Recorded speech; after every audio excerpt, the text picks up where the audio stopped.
الحمد لله وكفاه والصلاة والسلام على عباده الذين اصطفاه أما بعد فأعوذ بالله من الشيطان الرجيم بسم الله الرحمن الرحيم فقد قال الله تبارك وتعالى في كلامه المجيد من المؤمنين رجال صدقوا ما عاهدوا الله عليه فمنهم من قضى نحبه ومنهم من ينتظر وما بدلوا تبديلا صدق الله مولانا العظيم. ډیرو محترمو په تالار کې موجود حاضرینو د افغانستان اسلامی امارت د ریاست الوزراء معاون صاحبانو، وزیر صاحبانو او معین صاحبانو او قومي مشرانو، د رادیو تلویزیون کارکونکو او د رسنیو استازو، ټول حاضرونو ته السلام علیکم ورحمت الله وبرکاته. دا ورځ د خوشحالي او استقلال مو مبارک سه.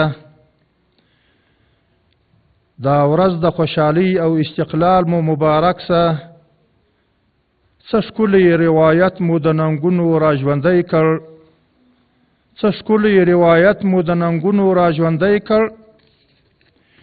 د ټولو اشغالګرو تور زوال مو مبارک سه. محترمو، زه خبره اوږدول نه غواړم. اول خو له زړه د کومې د افغانستان ټول ولس او ټول ملت ته او ټول حاضرو مجلس ته د دغه 105 کلیزې چې د انګریزانو څخه استقلال استرداد د استقلال سوی دی د دې مبارکي وایم. په دا ورځ د نن دغه غونډه په دې دایره سوې ده چې ډېر قسم ډېر زمان ډېر وخت تېر سوی دی، خو ظاهري دغه څه عکسونه چې تاسو ګورئ په ظاهر ډېر خوار خلک او ډېر په کیفیت په دغه باندې د کیفیت ته لحاظه ډېر خوار معلومیږي، خو دا هغه میړني دي چې 100 کاله نه زیات تېر سوي دي، خو بیا هم د چا نه هېرېږي. په دې سره نه ده کله کله که په دنیا کې د یو چا حیثیت و، پیسې و، ځواني و، شیان برابر شي، دا جلا حیثیت لري، خو د میړنیتوب چې دی په هر مجلس او هر ځای چې تېر سوی دی هغه نه هېرېدونکی دی. نن چې دا میړني زموږ مخ ته ښکاره کېږي، د دې قوم د دې ژبه هر هېڅ موږ ته معلوم نه دي، خو د هر د دغو کسانو د محبت الله شدي د ټولو زموږ تاسې په زړو کې دی چې هغه 100 کاله مخکې د دې وطن او د دې دین دپاره قرباني ورکړې ده. ای کاشکې زموږ تاسې هغه کسان چې د دغې جامعې نه د باندې ځغلي او د هغوی ذهنونه مشوش سوي دي، خدای هغوی ته هدایت وکړي چې هغه هم په دې پوه شي چې د 100 کاله نه وړاندې کوم کسانو چې د وطن دپاره میړني تېر سوي د ټولو په سینه کې مو د هغه محبت دی، د ټولو په سینو کې د هغه محبت موجود دی او ټول و هغه ته دعاګانې کوي. نو څنګه داسې یو چا ته یې ونه کړي چې په نن زمان کې هم دغسې کسان اوسېدلي چې خپلې سینې سپر کړلې او د دنیا هغه تجاوزګرو مخ ته ودرېدل، په تش لاسو باندې خپلې ځوانۍ قربانۍ کړلې او نظام یې دی ته راویله، بیا هم د دې نظام ازغلي. زه هم الحمدلله د نیکبختۍ وخت دی، د خوشبختۍ وخت دی، الحمدلله خوشبخته ولس دی. هغه څوک چې قرباني یې ورکوله هغه هم خوشبخت دی. د هغه ښه والي ته وګوره، ښه مجاهد او ښه ولس. 20 کاله یې په غرو کې تېر کړله، سختي و، زخمونه و، شهادتونه و، بندونه یې تېر کړله، خو بیا یې هم خپل ځانونه سپر کړله چې هغه پاتې و، هغه د هغو غرو سره شوه سوه. نن هم چې پر دې چوکو باندې ولاړ دي هغه کوم کسان دي؟ هغه کسان چې په غرو کې ګرځېدل.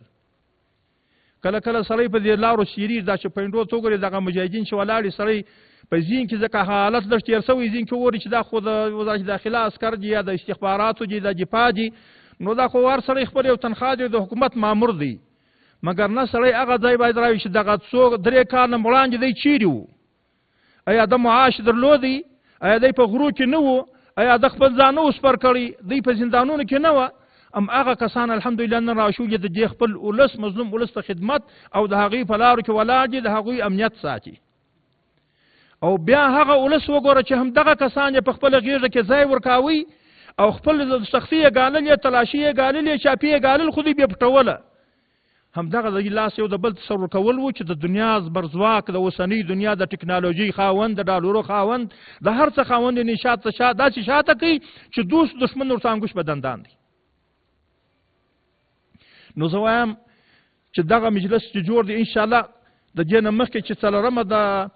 اسد و تېره سوه په دې کې لږ څه هڅه ورکړه اوس د دې عوامو خلکو دپاره چې دغه جشن لږ ولمانځه سي او تاسې ولیدل په ټولو ولایتو کې د کابل په شمول باندې څه حال و د دې خلکو ملت جوړ دی امارت جوړ دی موږ تاسو وګورئ یو خو که په دې وانا وګورو په هیڅ کور کې داسې یو شی نشته چې کله چې ضرورت یو شی نه وي یا د یو ځای خامي موجوده نه وي پرېږده چې حکومت خو به خامخا یو خامي لري اما که دې ته په مجموع کې وګورو الحمدلله افغانستان استقلال راغلی دی افغانستان هغه خوبۍ راوړي چې ټول اوس داسې بیانولی نشم د هغه حالت ورته راغلی دی چې نن د خوشحالۍ د نیکبختۍ حالت دی د خلکو دپاره څوک چې د دې بیا هم د دغسې یو حالت څخه زغلي د دې ملت لپاره بیا هم د زغلي خیر نه غواړي د هغو مثال لکه کله چې ما ولید څو ورځې مخکې چې کله د اسد څلوېښتمه وه نو دنیا راووتله د حالات خلکو ولیدل نو هغه کسان چې د باندې ګرځي نو خو زړه یې ډېر درد کوي نو بیا هم په ده کې دا ورکول چې دا ځای خراب دی او دا ځای خراب دی او دا ځای خراب دی د دې بیانونه پر هغه باندې ورکول د باندې سره ما هغه یو واقعه خلک بیانوي که ټوکی بولي هغه یې بولي وایي چې ښکاري ټوپک نیولي و د ګیدړې په خوا باندې ول ګیدړې ویل نه ټک چې ونه کړي که ټک که زه مړه شوم قیامت دی بیا نو ته به هم ځې ټول به ځي نو هغه ښکاري چې دغه ورته وکړي چې یاره دا مسله خو واقعیت نه دی پر ګیدړې ټک وکړي ګیدړه یې وویشتله چې کله یې وویشته ورته رنجوز دا له مړه نه وه بهره یې ورته وویل تا خو قیامت کېږي ول پر ما قیامت دی ده ول وبلې دا صحیح ده پر تا قیامت دی دا چې د باندې زغلي چې افغانستان بشوی بد حال دی او حالات خراب دي هغه پر دغو زوی مړو چې د امریکایانو شاته ولاړ وه هغوی باندې قیامت دی د خپل ولس خوشحاله دی ولس قسم په الله زه خو هم که نن و دې ولس ته امر وي ستاسې راوځي و د څلکانو و دې ورته راوځي دا دنیا بریانه شي دا څنګه په یو لاس ولس دی ولس دا نه پېژني چې نن ژبګني نشته قوم پرستي نشته ولایت پرستي نشته نن هغه شیان هغه جګړه ماران او هغه کسان چې د قدرت په خاطر باندې هر څه کول هغه نن نشته اصول دي قوانین دي شریعت ناپیز دی یو به داسې کله کله یو لومړني خلک پیشي موږ دا نه وایو اوس هم دغه نظام کې کیدای شي یو څوک به دی څوک دستوري نه ننوتلی یو څوک به دستوري یو کار کوي یو کلي چې دستوري کارونه کوي د باندې ښیي چې همدغسې وضعیت کوي د ولس سره په لوی لاس باندې یو ځای راولاړېږي ویډیوګانې ډکوي جعلي ویډیوګانې جوړوي ولس ته یې ښکاره کوي مګر موږ ته چې شاهد الحال یو په افغانستان کې د باندې څه چې کوم خلک راځي زموږ ستاسې افغانان چې د هغو څه پوښتنه وکړي چې څو موده مخکې چې تاسې راغلي واست که ناست راغلي تاسې چې ګرځئ څه احساس کوئ دا خو پرېږده خارجان په وله موږ ته وایي چې دغه کوم حالات چې ډېر بدل دي در پخوانه چې کله راغلي خارجان هم په دې باندې اقرار کوي خدای زموږ بیا هم د خپلې منافعو دپاره د باندې زغلي او کوشش کوي چې د باندې د دننه یو شی پیدا کړي چې افغانستان کې حالات خراب دي دعا به اول ورته کوي چې خدای پاک دغسې کسان چې همدغسې د دې وطن نه په ځغاسته تللي بیا هم هلته اوسېږي د پردیو باندې ګرځي الله دې اول هدایت ورته وکړي که هدایت نصیب نه وي الله پاک دې نور ورکړي دا خلک ځکه چې د بل چا دپاره چې خیر نه غواړي خپل د شخصي منافعو دپاره د بل چا دپاره شر لټوي نو دا خو واقعیت دی چې هغه په شر خپل اخته کېږي او زه ډېر مسؤلیت ډېر دغه نه کومه بعضې نکات چې وړې وړې ما هلته څه مې یاداشت کړي وې یو خو دا و چې الحمدلله موږ مخکې وویل لکه مجاهدینو چې دغه کوم حالات دی وه همدغه مشران چې په رأس کې وه تاسې خپله وګورئ هر ولایت ته چې موږ ورسو کړی دا مسؤلین ونیو دا الله شاهد دی دې دپاره نه وایم که زه خپله کښېنم زه د لارې لټوم چې دلته دا مسؤلین راسي ما دا امیرالمؤمنین حفظه الله ته هم دا ویلي دي نسم پیدا کولی دا کسان زه پوښتنه وکړم د هر چا چې دا څوک دی هغه راته وایي چې دا هغه څوک دی چې دې دونه خوارۍ ګټلي دي دونه شهیدان ورکړي دي دونه ستړي سوي دي دغونه یې جیلونه کاټ کړي دي دغونه یې زخمیان ورکړي دي نو هغه باندې سړي داسې نه یخسي چې دغسې یو څوک دومره ستړی سوی دي په یو ځای کې دلته انشاءالله دا د هر ولس زموږ د هر وګړي د هغه بیا د دې غم هم ورسره دی د هغه د وساینې لپاره فکر هم کوي د هغه د امنیت لپاره فکر هم کوي هغه سړی بیا هغه څه مشران یې وه راغه لاندې د هغه څه مخکې ما وویل چې هغه بیا مجاهدین وه چې هغه قرباني یې ورله ورکړه الحمدلله چې زموږ ستاسې دوستان خو څه کوي دښمنان هم په دې قایله دي دشمنان هم د دې دغه کوي چې یاره دغه خلک شو کومه قرباني چې دی ورکړه دا اوس هم د مخکې د امریکا بیان وکړی چې دی په ولس د ولس په توګه د حکومت نه نیولې دي شل کال هغسې یو مقاومت وکړي چې په هغه کې هېڅ نیمګړتیا نه وه دا د دوی خبرې دي هغه باتوري د دې مجاهدینو زموږ ستاسو دشمنان بیانوي تر اوسه پورې دښمن چې ماتې دغه لاسو خوړلې دغه په دې باندې قایل دي. نو الحمدلله دا زموږ ستاسې هغه اتلان دي لکه دغه چې 100 کاله مخکې هغه اتلان تېر سوي دي، دغه خپل وطن بیرته راوګرځوي، د خپل دین بیرته راوګرځوي، دغه خپل حیثیت راوګرځوي. افغانانو د شمله یې وشاته کړله. الحمدلله زموږ چې کوم حالت یې نن زه خو باور لرم چې دغه اوسنی حالت چې راغلی دي په ډېره موده کې د افغانستان یو اساس ایښول کېږي. تاسو وګورئ مخکې دغه حالات زموږ په یاد دي، د روسانو د راتګه وروسته بیا د هغوی د وتو سره څه حالات شروع وه. ایا د قومیت په نام خلک نه کښته کېدله؟ ایا پر زبان خلک نه کښته کېدله؟ ایا یو ځای چې به قبیلو د بلې قبیلې سره نور بې ګناه خلک به د بسانو نه کښته کوله چې په خسر په دې باندې چاغ د بدي درلوده پر ولایاتو پر سیمپو پر منطقه باندې ایا دا مسلې نه وې روانې؟ نن یو څوک وښیي چې څوک پر دې ټوله لار باندې روان چا پسندې کړي چې ستا ژبه څه ده او ته د کوم ولایت یې چیرې ځې. زه خو هم راځئ چې د الله پاک شکر ووایو او هغه کسانو ته موږ تاسې کوم دا اوس هم بیا د اسلام دښمنان دي د باندې څه زار پاشي د دې ولس دپاره خیر نه غواړي، دې دپاره راځي چې موږ تاسې اول خو که هر چا هغه سره رابطه یې ورته وکړي چې الله دې هدایت ورته کړي خپل وطن ته راشي، او که بیا هم دې پر پردیو باندې ګرځي دغه اول خو دې ته باید وګورو یعنې دغه یوه په دغه یوه تقریبا صدۍ کې اوس 3 امپراتوري په افغانستان کې ماتې وخوړه. لا بیا هم د عقل کار نه اخلي چې اوس ملک کامیابېدلی خو یا به برطانیه کامیابه سوی وای، یا به روسیه کامیابه سوی وای، یا به امریکا کامیابه سوی وای. په دې دوو سره بیا هم ونه سو خو دا لیوني دي. الله پاک چې د چا هدایت نصیب نه یې کړی هغه همدغسې کسان دي. دا به تر همدغه قیامته پورې همدا کسان پیدا کېږي، دا به موجود وي. دا په وخت کې د صحابو هم موجود دغسې کسان هلته به ملګري یو څه ویله، هلته چې ولاړ بیا بل څه ویله. نن پر پردیو باندې ګرځي. دا کله چې سوره حدید کې آیات مبارکه راځي په ورځ محشر ناري کې وایي چې هلته جنتیانو ته نور راسي د جنت په خوا باندې روان سي، دوی ناري کې وایي صبر وکړئ موږ ته لږ ودرېږي څه نور موږ هم یو دغه راکړي چې موږ په کوم ځای خو د دوزخ په خوا روان یو. نو هغه وایي تاسې خو ینادونهم الم نکن معکم ورناري بکم موږ ستاسې سره نه وو؟ هغه وایي بلا ولکن فتنتم انفسکم تاسې خو ځانونه په فتنه کې واچول، تاسې خو ولاړه ځانونه برباد کړله، تاسې خو ولاړ د دنیا دغه اختیار کوي، تاسې خو د الله طرف پرېښوئ.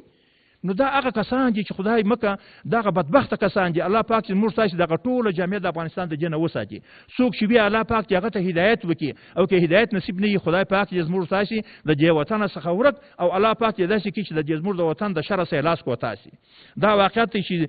زموږ تاسې دا کم ولس چې دی موږ لکه ټول ولس د دې لپاره دا اوس کوم ملګرو چې خبرې دې ته اشاره وکړله او خبرې یې وکړلې الحمدلله ښه حالت روان دي. موږ په دې متیقن یو که د دوی دغه اوسنۍ خبرې او هیهوی چې دوی درلودي دغه امریکا کې یو ټلویزیون والا دی بل ورځ وویله وایي چې دغه مجاهدینو سره څه خبره راغله وایي نه دا اوس په حالاتو ښه پوه دي، دا 40 کاله دوی په دې مسؤلو کې راګرځېدلي ډېر ښه پوه دي. وایي موږ ډېر څه زده کړله. وایي وخو مې دا خبره هم زده کړله چې خپل کار کوم نور خبرو ته مه ګوره د خلکو د باندې. هغه وایي ځکه وایي د اول چې جهاد شروع سو نو خو چا ویل چې اوس مړی وایي دا چا دا چې ته لیونی یې د ټکنالوژي وګوره وایي زه ستن وینم پر مځکه باندې اوس اوس غرو ته خېژه دماغ دې خراب دی. وایي دوی خپل کار شروع کړي خلکو خبرو چې غوږ نه نیوي کامیابه جنراله خدای کامیابه کړله چې وطن یې ونیوي. نو وایي دغه شی موږ هم زده کړئ چې خپل کوه بالا خلکو ته غوږ مه نیسه. اوس موږ دا دی که دغه خلکو ته غوږ ونیسو وروره ما درته وویل دنیا ټوله پر دغه کاذبه میډیا باندې دغه دښمنان د اسلام دښمنانو سره یو ځای سوي منافقینو سره یو ځای دي 100 بلای سره یو ځای په دغه کې د خپل مصرفونه کوي چې د مسلمانانو ذهنونو ته تشویش واچوي د مسلمانانو ذهنونه مشوش کړي. لکه راځي د خپل اولادو د خپل ځوانانو د خپل خلکو دپاره موږ تاسې انشاءالله موږ در سره یو. دغه حکومت چې دی دا ولسي حکومت دی 100% کې دغسې وخت به راځي انشاءالله لکه ورځ په ورځ به دې ته د ولسي بخش به د دې زیاتېږي، ورځ په ورځ به د دې د هرې قریې او د هرې ولسوالۍ د هر ولایت خلک پکې زیاتېږي. دا به سلسله به روانه وي که خدا کول دا به هر څوک د لیاقت او د پرهیزګارۍ او د لیاقت پر بنیاد به مخته پکې ځي. دا حالات به وي ولې خو بیا هم دښمنان هېڅکله ناست نه کړي. لکه دلته ملګرو وویل چې اوس مثلا نور څه په واس پره نه دي نو سړه جګړه روانه کړې ده نو تبلیغات یې کوي. که سل بار هم ورته ووایي اوس تاسې وګورئ په ډېر ځله امنیت په بخش کې اول راواخلو یعنې اوس هم د دنیا د باندې دغه زموږ دښمنان په دې قایله نه دي کله چې راپور ورکوي چې هلته حالات خراب دي او په هغه کې نور دغسې ډلې ډېرې پیدا سوي دي هغه کې امنیت اندېښنې وړ دي او خپله به داسې حالات دغسې ځای به یې خپله چې په دې کې کومې پېښې کېږي دلته الحمدلله په 3 کاله ولاکه سوي دي. هغه څه کوم به دوی په دغه رقم جوسو په دغه کې د چا غوږونه وڅټل مرمیو د چا څه وکړل هغه په دې کې هلته پېښېږي. اوس هغه ته خلک نه ګوري خو یو زبر ځواک دی بس دا نور یې تر چا دغه پسې وي. یوه خبره لا کوم یو ورځ دا ډېره دغه خبره ده یو ورځ یو ځای ناست مجلس کې ډېر هغسې کسان نه وو چې عادي کسان وه یعنې داسې کسان وو هغه چې تقریبا اکثره تحلیلونه کوي په دې ټلویزیونو په دې ځای کې کوي یو کس په دې کې بحث رالی د ښځو د تعلیم مسله راله ما چې دا زموږ د کور مسله ده موږ په دې باندې خپل د ښځو د خپلو زنانو خپل دغه دپاره تر هر چا ځان خیرخواهان بولو چې کوم مشکل وي دا اوس هم وایم هغه که نن نه وي سبا به اورېدل کېږي پر هغه به بیا هم غور کېږي بیا به کوو د مشرتابه نه هم دا طلب دی هر یو مشکل چې د ولس وي که لس واره دا مسله زر ته ځي سلم ځلې بیا بېرته مشرتابه ته راوړو پر هغه به بحث کوو تر څو چې زموږ د ولس مشکل حل کېږي په دا زموږ خپله مسله ده په دې کې څوک خبره نه کوي او که څوک د باندې خبره کوي نو ما ورچې په دې فلسطین کې دا ماشومان او دا زنان دي دا چې دا بمانو باندې سکري کېږي ایا دغه د افغانستان د ښځو حالت رغنه ډېر بد دی چې په هره ضبطه کې درې بیانه دي چې دغه نه راوځي پر موږ باندې او باقي څوک خبره نه کوي هغه خلک چې دغه په اصطلاح باندې چې د افغانستان دښمن دي غربي دنیا ده خو پر هغه بیان ورکړي چې هغه ته سکري کېږي نو په دې کسانو کې اسماعیل سړی ناست دی نو هغه وایي چې نه دغه تعلیم چې کله دغه تعلیم پاتې شو دغه یوه درجه تعلیم به پاتې ده یا کوم تعلیم چې ناقص دی وایي دا چې دی دا تر هغه بدتر دي اوس دا ما ویلې دا خلک ځینې ځانونه داسې جوړ کړي لکه توتیان غوندې یو شی چې توتي چې دی بل چا خبره زده کړې خبره خالي کوي ځکه خپل په دغه نه کوي نو ما ورته ویل ډېر خلک ډېر کسان نور هم ناست وو صاحب پوښتنه کوم تاسو چې کومه خبره دا تر هغه بدتر دي دا عقلي ده که شرعي ده که عقلي وي زه یوه پوښتنه کوم چاته وایي چې ورور دغه ستا لورګانې دي دغه لورګۍ دي چې کله راوځي که دغه سره راوځي دغه تعلیم یا ځي په هغه سره یا په حجاب کې که مدرسو لا دي ځي چې کوچنیان یې ماشومان د شپږم صنف په پورې وایي تر څو چې دا بله مسایل کېږي خو دا تعلیم دغه خلاص که پر دغه لیول باندې ولاړې سي دغه درته اسانه ده او که مثلا په دغه کې چې دا یو ځای کم ځای بند بولي دا چې بندېدل درته اسانه دي که زه د ستا د کور راوباسم ټک ټک ته د مخه یې وویلم دا ته مړې کړم یا خدای مکه بم پر وغورځوم هغه به قبوله کړي که به دا بم قبول کېږي په فلسطین کې به بم ویشتل کېږي دلته به تعلیم ګرځېدلی نو زه به اول دغه بم هغه باید وخورم او دی به دا وایي چې یا راته مړې که شي دي که یا یو څوره چې د تعلیم ونه کړي دا او که چیرې داسې دي چې ته دا خو ستا عقلي دلیل دي هر چا ته پوښتنه وکړه چې دغه تعلیم یې راباندې کړم او که مړې کړم کومه خوا به اختیاره کړي او که چیرې داسې چې موږ مسلمانان یو د افغانستان ولس یو بیا په دې کې نو که شریعت ته نګاه نه وګورو د شریعت حکم چې یو څوک وژني او بل ته وایي چې تعلیم به په دغه طریقه باندې کوي یا بیا مثلا چې فرض که بیخي ونه کړي ایا دا هغه سره برابر دي د اسلام حکم یې سره برابر دي که په عقل د نګاه نه دا برابر دي نو مالا چې صاحب تاسې داسې مه کوئ چې غرب یې خبره کوي بس هغه را اخلي ته خو لږ سوچ فکر هم پکې وکړه چې دا ما څه وویل چې دا تر هغه بدتر دي دا واقعیت لري دا هغه خبرې د دښمنانو تبلیغات یې بس راخیستې مي نو دا د ډېرو تبلیغاتو چې پر دې رسنیو پر دې ټلویزیونو پر دې راډیوګانو د باندې څه کېږي بس هسې خلکو بعضې ځینو ته هم دغسې ولیدلي دا شی په خوله کې ولیدلي نو راځئ چې لږ بیخ اوسو لږ ځیر واوسېږو چې دا نو څونه غمخوار دي وایي میره مې نه ولدلې چې تر مور غمخواره وه اوس دوی زموږ د ښځو دپاره دونه غمخواره دي دوی زموږ د وطن دپاره دومره غمخواره دي چې اوس موږ به د هغه باندې دغه نه کوو دوی غم خوري د هغه نو خو دا غرضونه دغه ټول خپل ولس باید ویښ کړو زه خبره نه اوږدوم مشران ناست دي څه نکات چې موږ ته یادداشت کړي وې نور خبره نه اوږدوم او دغه کومه د ټولو دغه دا دی په آخر کې چې الله پاک چې موږ تاسو د دې توفیق را لراکړي چې دغه وحدت چې لرو دغه امنیت چې لرو دغه سوکالي او خوشحالي چې 15 کال بعد راګرځېدلې ده الله دې دا راته وساتي او الله پاک چې هغه څوک چې په دې کې لاسونه وي د باندې نه د کوشش د دې دپاره کوي الله دې د هغوی لاسونه غوڅ کړي او هغه څه چې زموږ سترګو زموږ د وطن ته په بدو سترګو باندې ګوري خدای دې سترګې وباسي او که چیرې خدای مکه داسې دي افغانان ته ټول خارجي پالیسي ته نظم افغانان هېڅکله د چا کور ته نه دي ورکتلي که خدای مکه که څوک د چا افغانانو کور ته چا کتلي دي نو دغه درې امپراتورۍ شواهد دي چې د هغوی بیا سترګې هم راایستل سوي دي نو هغه څوک چې افغانان ته نور د دوی وطن هر څوک چې وي د دوی وطن و د دوی ولس و د